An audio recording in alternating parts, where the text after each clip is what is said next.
Assalamualaikum Bu. Waalaikumsalam, Bu. Selamat siang Ibu. Selamat siang, Bu. Baik, di sini dari data yang saya dapatkan atas nama Ibu M ya, Iya, Bu. usia 25 tahun, Iya, Bu. P1 A0, baru saja melahirkan di badan gelangnya ya Bu. Oke, benar. Nah, Pak Ibu, perkenalkan ya, saya Cindy Davina, bidan yang bertugas pada siang hari ini. Kalau saya boleh tahu, ada yang bisa saya bantu Ibu? Jadi begini, Bu, ini saya baru melahirkan anak pertama. Oke. Nah, saya belum pernah melakukan perawatan pada bayi, Bu. Jadi bagaimana ya, Bu?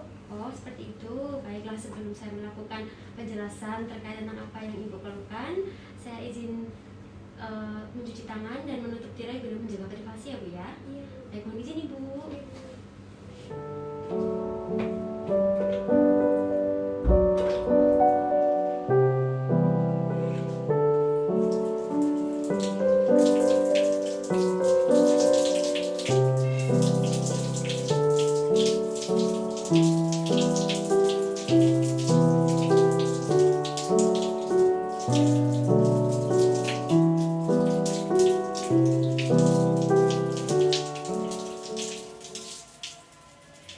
Bapak Ibu, saya telah menutup pintu dan mencuci tangan. Langsung saja saya mulai untuk menjelaskan ya Bu ya. Nah, di sini saya akan menjelaskan tentang bagaimana cara perawatan bayi sehari-hari, agar tujuannya yaitu agar Ibu dapat mengerti dan memahami bagaimana cara merawat bayi sehari-hari dan bisa dilakukan di rumah ya Bu ya. Iya, Bu. Nah, yang pertama yaitu tentang pemberian ASI. Nah, di sini saya tegaskan bahwa makanan terbaik untuk bayi sejak lahir sampai umur 6 bulan adalah ASI. Dan saya anjurkan Ibu untuk menyusui bayinya secara eksklusif ya Bu. Hanya diberikan ASI saja tanpa tambahan makanan dan minuman lainnya, begitu. Nah, di sini saya anjurkan juga kepada Ibu untuk menyusui bayinya sesuai dengan keinginan bayi, paling sedikit 8 kali sehari. Untuk menyusui bayinya sesering mungkin ya Bu ya, untuk merangsang produksi ASI sehingga Ibu dapat mencakup kebutuhan bayi. Nah, di sini saya jelaskan kepada Ibu bahwa ASI merupakan zat-zat bergizi dan mengandung zat-zat kekebalan tubuh dan baik untuk bayi, begitu ya Bu ya. Itu untuk pemberian ASI. Lalu di sini saya juga akan menjelaskan bagaimana cara menjaga kebersihan dan kehangatan bayi, yaitu dengan cara yang pertama dengan kontak antar kulit ibu dan bayi. Jadi ibu harus sering mungkin kontak kulit dengan bayi atau disebut dengan skin to skin ya Bu ya. Dan yang kedua, pastikan bayi diletakkan dalam tempat yang hangat dan kering agar bayi merasakan nyaman. Lalu selanjutnya memakaikan pakaian bayi yang lembut, hangat, kering dan bersih ya Bu ya. Bila perlu, bayi memakai tutup kepala, sarung tangan dan sarung kaki guna untuk menjaga perlindungan dari goresan-goresan begitu ya Bu. Lalu mengganti popok dan selimut sesuai keperluan. Apabila sudah merasa ini sebaiknya diganti, Ibu saya anjurkan untuk menggantinya. Lalu raba telapak kaki bayi. Bila teraba dingin, Ibu bisa melakukan kontak kulit ke kulit atau ditambahkan selimut untuk bayi dan juga menjaga ruangan agar tetap hangat begitu ya Bu ya. Lalu untuk posisi tidur bayi, saya anjurkan Ibu untuk menidurkan bayinya bersama dengan Ibu di tempat tidur yang bersamaan untuk memudahkan Ibu menyusui sesuai dengan keinginan bayi. Jadi ketika bayi nangis, Ibu langsung bisa segera mungkin menyusui bayinya ya Bu ya. Nah, sebaiknya bayi juga tidur bersama Ibu di bawah kelambu, terutama untuk daerah yang malaria atau banyak nyamuk begitu ya Bu ya.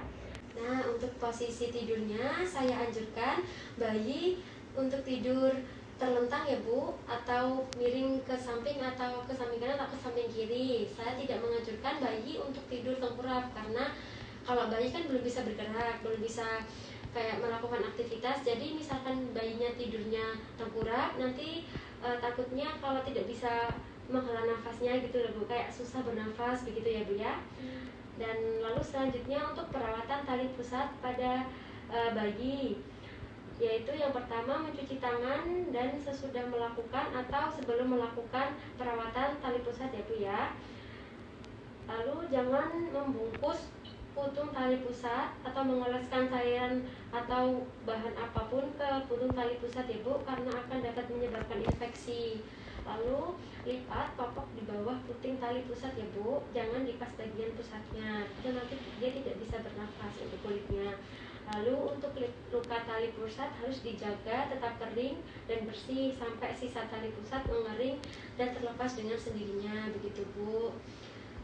Jika putung tali pusat kotor, dianjurkan untuk ibu membersihkan dengan hati-hati dan menggunakan DTT, dan dengan menggunakan sabun juga bisa Bu. Segera mungkin ibu harus mengatasinya ya Bu ya. Lalu perhatikan tanda-tanda infeksi tali pusat seperti kemerahan pada kulit sekitar tali pusat, lalu tampak nanah atau berbau. Jika terdapat tanda-tanda infeksi seperti itu, saya anjurkan ibu untuk dibawa ke ruang kesehatan ya Bu, atau bisa ke dokter. Nah, lalu di sini saya juga akan menjelaskan cara pengukuran suhu tubuh bayi, yaitu dengan menggunakan termometer. Nah, ibu harus sedia termometer di rumah agar ibu dapat mengetahui bagaimana suhu bayi saat itu, begitu ya Bu ya. Lalu di sini saya juga akan menjelaskan tanda bahaya yang harus ibu waspadai, yaitu ketika bayi tidak mau minum atau memuntahkan semua makanannya. Yang kedua, jika bayi kejang-kejang. Yang ketiga, jika bayi bergerak hanya jika dirangsang. Yang keempat, nafas cepat lebih dari 60 kali per menit atau nafas lambat kurang dari 30 kali per menit. Lalu tarikan dinding dada ke dalam yang sangat kuat. Apabila bayi merintih, terus teraba demam, suhu lebih dari 38 derajat Celcius atau teraba dingin, suhu kurang dari 36 derajat Celcius, terdapat nanah yang banyak di mata, dan pusat kemerahan meluas ke dinding perut atau diare gitu ya Bu ya. Nah, hal tersebut ibu bisa mewaspadai dan saya anjurkan ibu untuk memeriksakan bayinya ya Bu ya. Apalagi apabila bayinya ibu tampak kuning pada telapak tangan dan kaki. Nah, itu harus diwaspadai juga ya Bu ya. Di sini saya juga akan melakukan tindakan yang harus dilakukan ibu apabila ada tanda bahaya. Nah, apabila ada tanda-tanda bahaya tersebut, ibu dapat melakukan pemeriksaan bayi ibu ke poliklinik atau rumah sakit terdekat, begitu ya Bu ya. Nah, apakah yang sudah saya jelaskan ibu dapat mengerti?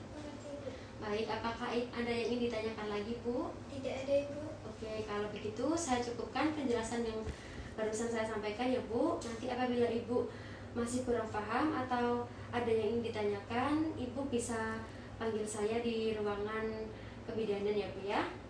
Kalau begitu saya cukupkan sekian. Terima kasih atas kunjungannya ya Bu. Semoga ibu dan bayi tetap sehat dan ibu dapat menjaga kesehatan bayi sesuai apa yang sudah saya jelaskan tadi.